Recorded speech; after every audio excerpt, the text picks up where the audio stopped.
All right, partners, it's November, and for those of you that haven't heard, this entire month, we're uploading videos only from our channel members. So this entire November, whatever video ideas our channel members have for us, we're gonna make them a reality. We're gonna try our best to at least upload 3 to 5 videos this month, which means up to 5 lucky channel members will have their video ideas uploaded from us. This video idea is from Mevins 2001. He wanted us to do a Mario games tier list. So huge shout out to Mevins. Most definitely a huge shout out to the tremendous Mevins. Yeah, what Donnie said, shout out to Mevins for the awesome idea. Shout out to the homie Mevins. Thanks for being one of our most loyal viewers and channel members. Let's show some love to bro in the comments. Any channel member watching, comment down below your ideas so we can save them for future months dedicated to you. And if you're interested in becoming a channel member, you'll get shout outs at the end of every video. These member-exclusive emotes to use in the comments, and these member-only money badges next to your name. And of course, we'll dedicate an entire month time and time again for your video ideas. So go and find out more from the first link in the description. Anyways, let's address the elephant in the room, our baldness. And you know what? I'm actually not minding this new hairless bald look on myself. It's something brand new that I've never done before in my life. Me too. I don't look much different from before. So this is a win for me. You're lucky you look the same. I absolutely despise you for this, Joseph. Bro, I look like Charlie Villanueva from the damn NBA. You can't make this stuff up. I think I look like a mix of Terry Crews and even Dwayne "The Rock" Johnson. You're stupid, Joseph. You wish you were as buff as them. And I look like Lex Luthor's brother. For those that missed it and are wondering why we're bald, watch this quick clip to get up to speed. Oh boy, this is going to be very interesting. I don't know what Laura is going to say about this partner. Why, bro? Just why? I'm never doing this again and I ain't going outside for 6 months. My beautiful hair will be missed. I can't believe I'm going through with this stupid haircut. Wow, this is actually easy. I thought it would be hard to shave off my hair. And boom! That's it, partners. Yeah. We're all bald! Ah! Why do I look like this for? This finna make a grown man cry, dog. I hate you, Donald. I look ugly now because of you. I don't even look like myself anymore. I don't like this one bit. Well, looks like we all received a trick rather than a treat today on this Halloween night. So yeah, I know we look cursed, but we just gotta patiently wait for our hair to grow back. Comment down below who looks the funniest bald and the best being bald. I don't want to even look at the comments, but are we ready to do this Mario game tier list? Yes, sir! I'm actually really excited for this one because I was Mario for Halloween a couple years ago. Damn George is like a kid on Christmas morning, but Mario is honestly one of the most iconic characters in pop culture of all time. The impact Mario has had across generations, gaming history, and global entertainment is historic. Mario was first created in 1981 and first appeared in Donkey Kong under the name Jumpman. Then in 1983, he was renamed to Mario for the Mario Brothers game. Wait a second, that was Mario and Donkey Kong? No way, I didn't know that. You're joking, Joey. I thought it was obvious. He's probably just rage baiting like always. Just ignore him. No, I'm serious. I genuinely didn't know that was Mario and Donkey Kong. That's fun to know. Mario's design and look has stayed relatively the same all these years, and that's a good thing, since he's one of the most recognizable characters in existence. There have been some insanely cool Mario-themed consoles and gaming handhelds from Nintendo and the fans. Just take a look at all of these here. All of these are glorious to look at. The nerd in me wants to spend buttloads of money to get every single one of these special edition or custom-themed Mario gaming devices. I'm definitely way too broke to buy any of these Rip to the Dream Man. Let us know in the comments if you have any of these badass Mario products or anything else Mario-themed. Yeah, those are terrific Mario-themed consoles, and the Mario games have done it all. So many types of Mario games and play styles for everyone. Mario is just one of those fun and easy pick up and play games. It's a wonderful starter game for many, introducing people to gaming for the first time. And these Mario games we're diving into represent only the tip of the iceberg in the vast multitude of Mario experiences out there that exist across decades of consoles. Totally not like there's over 200 Mario games in existence. Wow. So are we gonna rank all 200 today? I don't think I can do that since I'll fall asleep midway through the tier list. Hell no, bro. Do you realize we'd be here for hours? I haven't even played every Mario game ever. I wouldn't mind that honestly, but for today, we're gonna take a look and rank these 16 Mario games. We're obviously missing tons of Mario games, so we're sorry in advance if we don't include your favorite on here. There's like 14 plus Mario Kart games, over 20 Mario Party games, over 20 Mario Sports games, over 10 Dr. Mario games, and just so many spin-offs and sub-series within the Mario game franchise. Mario has probably made Nintendo like $1 gazillion. I wish they could lend me a small loan of $1 million since Donnie won't give me any money. Nintendo sure does know how to milk the living hell out of Mario.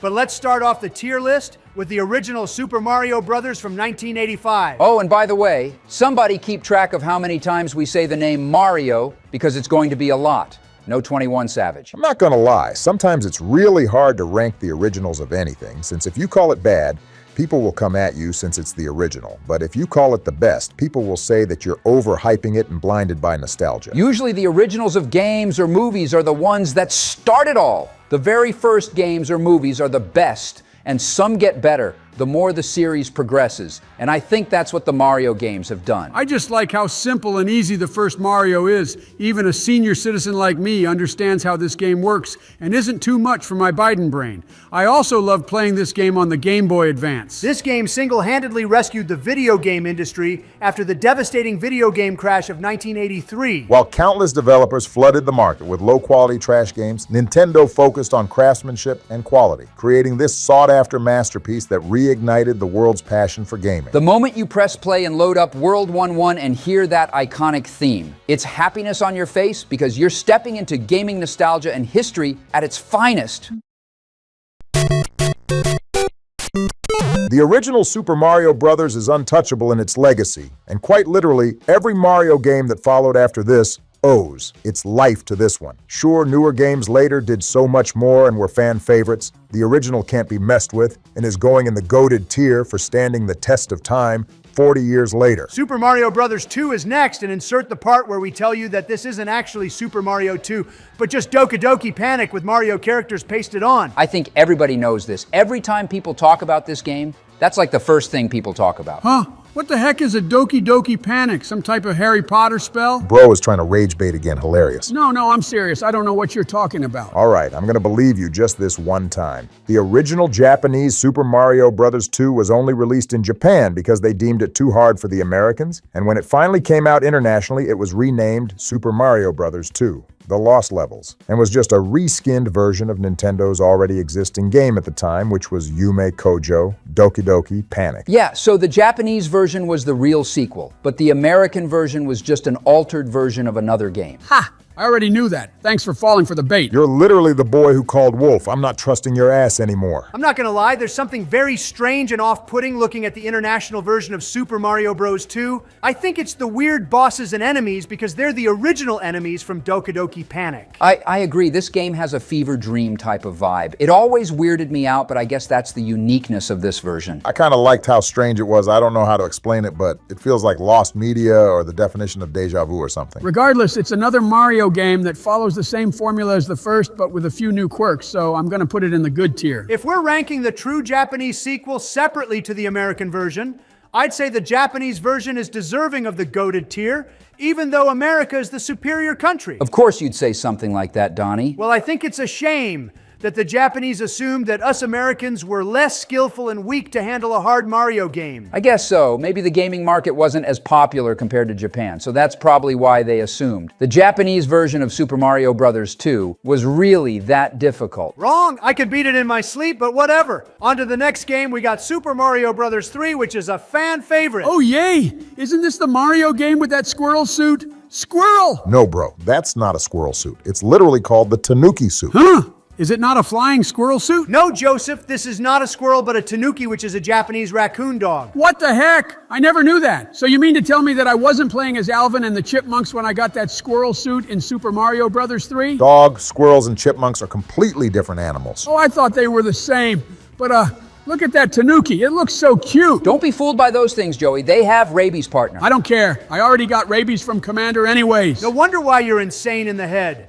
But Super Mario Bros. 3 takes everything that worked in the first two Mario games and levels it up. In this game, you're not just jumping anymore, you're gliding, you're stomping, throwing hammers, going underwater with the frog suit, and more. On top of that, each world feels unique. The levels are creative, and the world map adds a layer of exploration, adding to the experience. This game has really good replay value. I can play this for hours and not get bored. Super Mario Bros. 3 is one of the best NES games ever. Not just one of the best NES games ever, but one of the best Mario games too, so this is going in the legendary tier. Now this next Mario game isn't just any ordinary Mario game. This is Mario in frickin' space, for crying out loud. I don't know, man. This Mario game was a little too hard for me, and a lot of that floating and flying and those awkward camera angles made my Biden brain spin a lot. The new anti-gravity gimmick took some time getting used to, but I think it made the game more fun and unique, especially with each galaxy. There's a lot of variety when it comes down to this game, and the music is also very catchy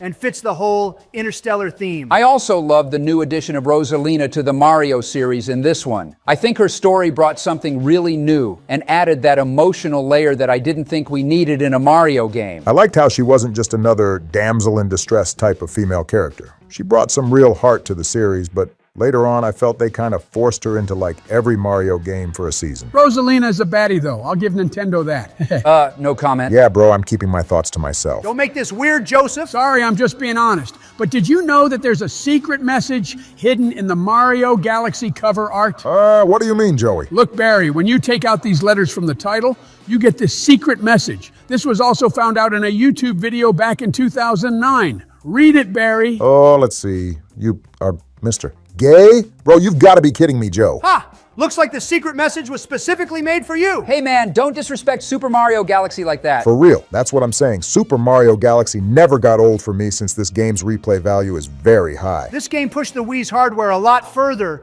than what many expected, and I'm surprised with how well it holds up today. I just can't hate on this one, dude. Sure, the camera gets a little funky and some missions are borderline baby mode, but come on. This is Super Mario Galaxy. The gravity mechanics, the atmosphere, the music, it's peak Nintendo creativity. I don't see the hype with Super Mario Galaxy. Maybe I'm just a little too old for this type of game. It's a little too much for me. I do think this game was better on PS3, though. PlayStation 3? Shut up, Joey. This is Nintendo, not Sony, you varmint. You don't know what you're talking about. This game is most definitely goated. Exactly, bro. Goated tier for this Mario game, and up next is the sequel, Super Mario Galaxy 2. Now, this is the fourth 3D Mario game, and it was a huge step compared to the previous 3D Mario games. They went all out with this one. They took what worked with Mario Galaxy 1 and cranked things up. I think Mario Galaxy 2 is worse than the first one, TBH. Shut up, boy. Let the big boys talk this one out. The new mechanics like Yoshi riding, eating enemies, jet flipping, flying with Balloon Yoshi, plus power-ups like Cloud Mario, Rock Mario, and the Spin Drill give you some wild and fun tools to play with. While some other Mario sequels changed the formula and were worse,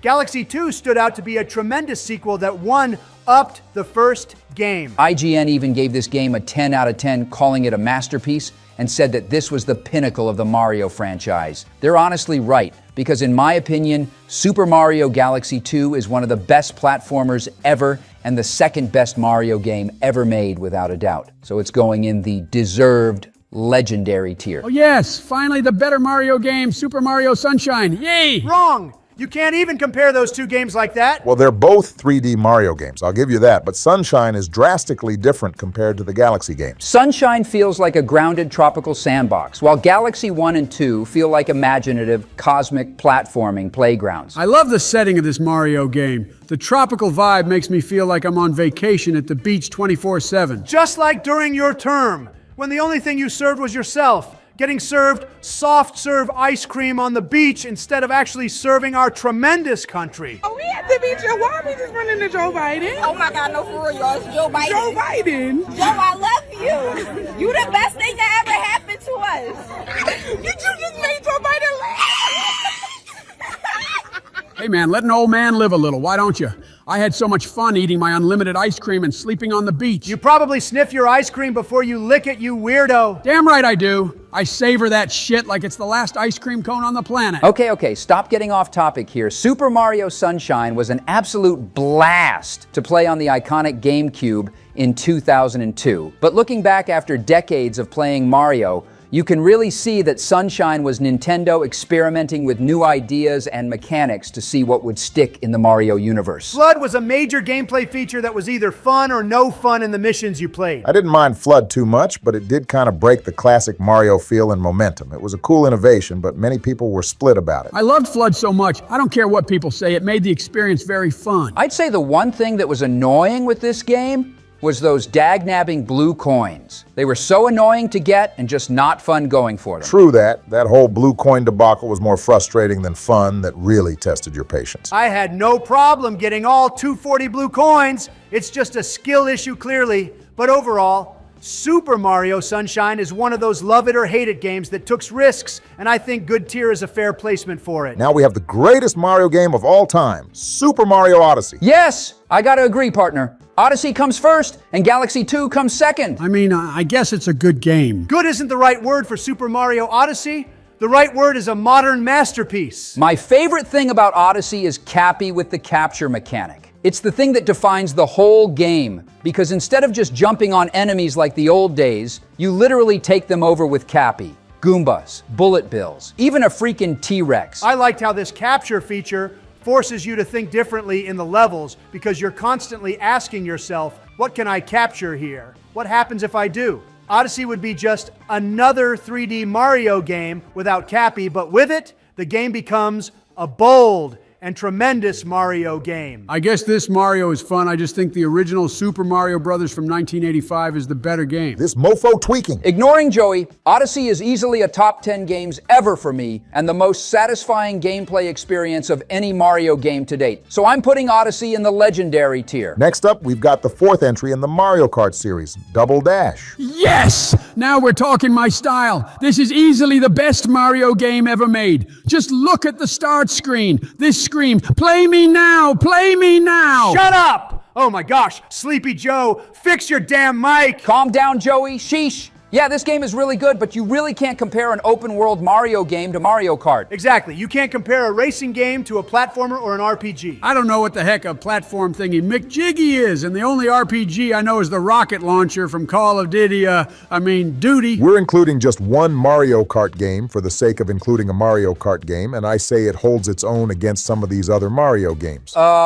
I don't really think so. Yeah, Mario Kart Double Dash is an iconic game. I just think it gets boring fast after you beat it and unlock everything. The rewards and unlockables you get are pretty solid. I just wish there was a little bit more to it, though. This is actually the very first game I ever 100%ed, and I'm proud of it. I can play this game all day and not get bored, especially using my favorite character with my favorite kart on my favorite map. And who's your favorite character in Double Dash, Joey? My favorite characters are Baby Mario and Luigi. And what's your favorite map? The best map ever, of course, Baby Park. And what's your favorite kart, Joey? The Goo Goo Buggy, obviously. Duh! Wow, are we surprised? Joe Biden, an 82-year-old man with an IQ of a baby, enjoying these lame kitty maps and characters? Sheesh! Get a load of this guy! Hey, Baby Mario plus that baby kart is overpowered. I be turbo drifting like a madman, winning every race like a champion with that stroller. He's not lying, though. That stroller is insanely fast and really good. Also, drifting in this game was really fun when you got the hang of it. But yeah, Double Dash also had a fantastic selection of characters. You had all the fan favorites from Luigi, Bowser, Donkey Kong, Peach, Yoshi, and more. The map selection in this game was tremendous. There was lots of variety with all the cups you race in, and my favorite cup was the Star Cup. Mushroom Cup for Hunter and I all the way over here. Flower Cup was pretty fire, not gonna cap. Yeah, I agree. Flower Cup was my favorite, and DK Mountain too. DK Mountain was loads of fun, and especially Rainbow Road. I hated Rainbow Road so much, man. I fell off the track all the time.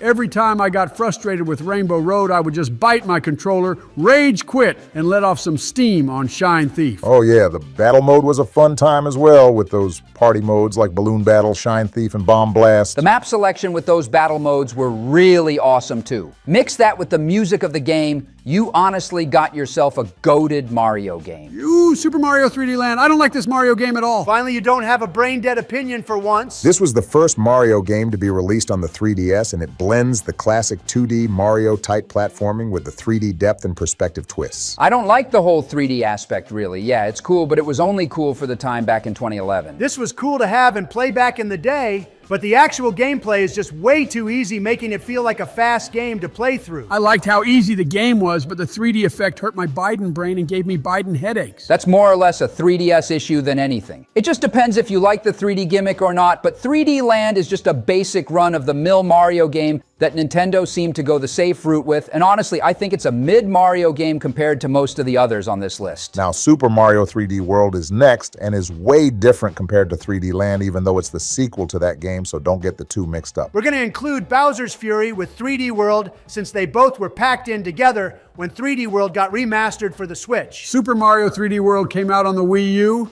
and the Wii U wasn't a huge hit, and because of that, many people didn't really get to experience and play 3D World when it originally came out. 3D World wasn't able to save the Wii U, but it's still a fun time if you owned the Wii U back in the day. I like the brand new power-ups and worlds in this game. I thought it wasn't bad, but it wasn't over the top either. The remastered version on the Switch is far better just because of the better graphics and visuals and felt smoother on the Switch. As for Bowser's Fury, it was a scary game to me because Bowser is scary. I really love Bowser's Fury dramatic lighting and visuals.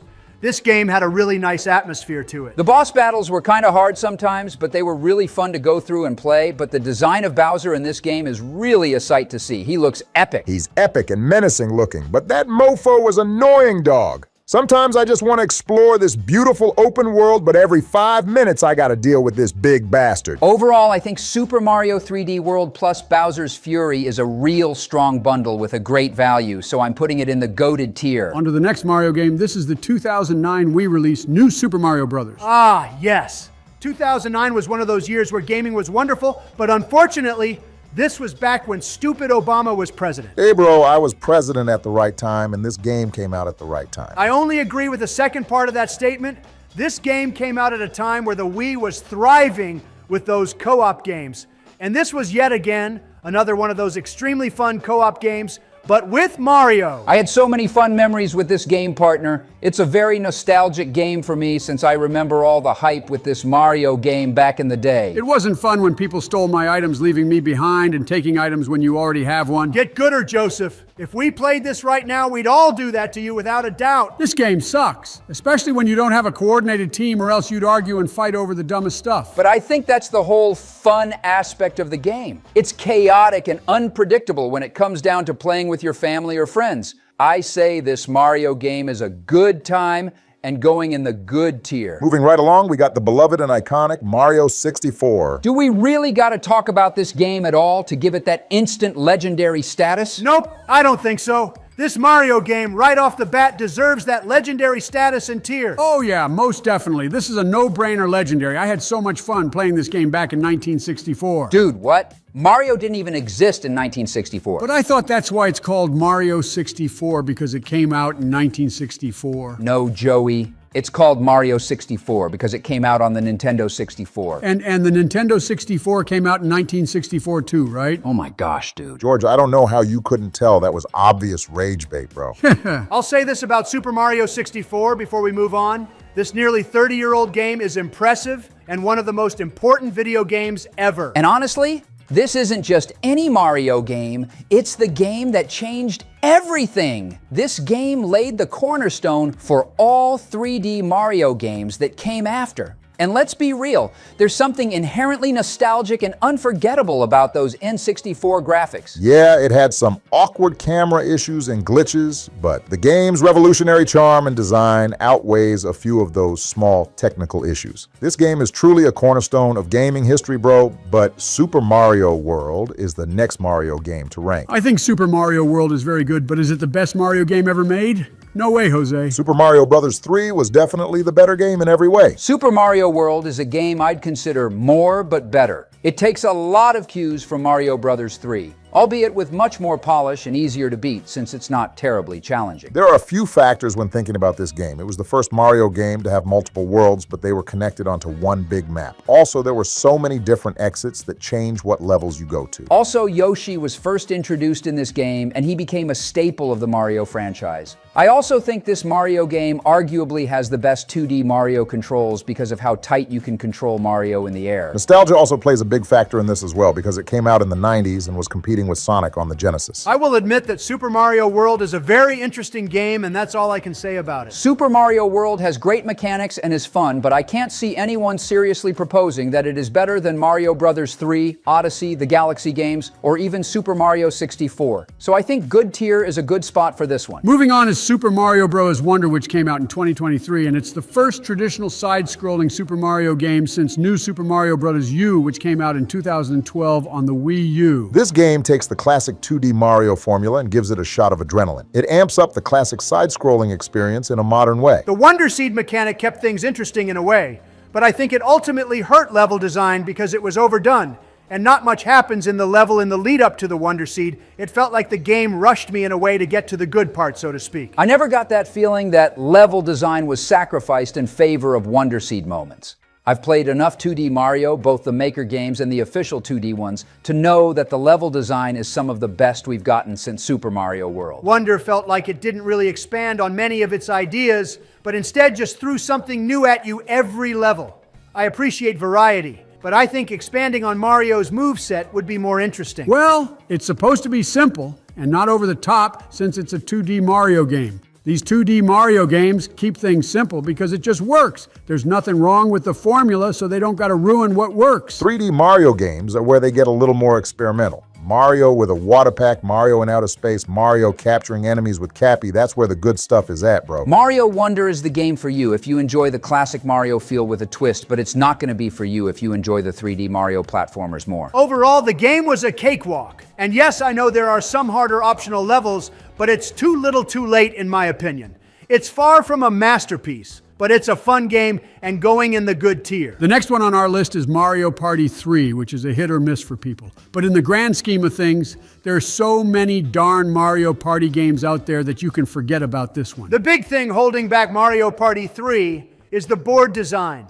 The boards in this one aren't as memorable as the first two Mario Party games. Yeah, I can see that. It's not as creative as the first two to me, especially gimmick-wise. It's usually rather simple stuff like taking you to another space if you miss an action command. I didn't mind the boards, and I think it's the craziest Mario Party and feels like anything can happen when you play it. I love the chaos it can sometimes have. Mario Party 3 also introduces Game Guy, a shy guy who steals all your money and forces you to gamble it on luck-based mini-games. I don't think anyone likes this asshole. Nothing sucks more than being a couple spaces away from the star, landing on Game Guy and losing everything. Game Guy was creepy as hell. I didn't like how scary he looked. It feels like he's staring into my soul. I agree, screw Game Guy. I hate to do it to Mario Party 3, but I think this game is mid. But then again, it's probably not fair comparing it to a lot of these Mario games since it's a whole entirely different genre. And finally, we have the classic Paper Mario. Now, putting my nostalgia glasses on, I've got to say, this game is just a pure charm from start to finish. I get the nostalgia angle. Back in 2000, Paper Mario actually felt new. RPGs were mostly Final Fantasy, and Mario stepping into that world was a big deal. Nintendo made it simple, fun, and approachable. Unlike other RPGs, you didn't need a guide to enjoy it. It wasn't just a Mario game with stats, it was their take on RPGs, and it worked. If I had to define what makes Paper Mario what it is, I think I would pin it on action commands, small numbers, and the badge system. I think those things were pretty fresh back in 2000, and I didn't mind what they did. Yes, at times Paper Mario can feel a bit slow. However, it helped establish a lot of canon/not canon lore or characters that appeared later in other Mario games. I don't really care about lore or the story since it makes me fall asleep. I just want a good video game to play, and this one was garbage because it was too hard and confusing. Well, as for the gameplay, I never liked how I have to get in a battle, take a fixed amount of damage, then go into my inventory and heal with an item and repeat. It's annoying. I think you and Joey just suck at Paper Mario. If your main complaint is taking damage despite there being plenty of ways to prevent it, then, pardon my French partner, I think you should probably stick to other RPGs, you shitter! Hey, shut up, Towers. RPGs are just not for me. At the end of the day, it's all a matter of perspective. And my perspective is that this game is doo-doo. Paper Mario is beloved by many, bro. Put some respect on its name. I'm putting it in the goated tier, and that is the entire Mario game tier list for you, Mevins. We hope you enjoyed the video, Mevins, and we're really curious on what you think about our tier placements. I know for a fact that it's going to get real messy in the comments about specific placements on the tier list, and also Joseph is going to piss off a lot of people. Let them come at me. I dare them to. I'll just put on my Ray-Bans and lick and sniff my ice cream in peace. I'll go to sleep tonight knowing that I eat ice cream better than you. Someone please help this man. But anyways, it's time for member shoutouts. Firstly, shout out to Mevins 2001 for the video idea. We had a lot of fun making it for you and everyone else. So now let's get started with the member shoutouts. Shout out to Spectre, Gameser15, Dino Hernandez, Jacob Randall, Randy Shannon, Blake DeWombat, Miguel Cipriano, Kirkham Gunther, Jacob Bowling, Michael L. Martinez, and Zeno Eric for being our awesome channel members. More shout outs to Mr. Animation,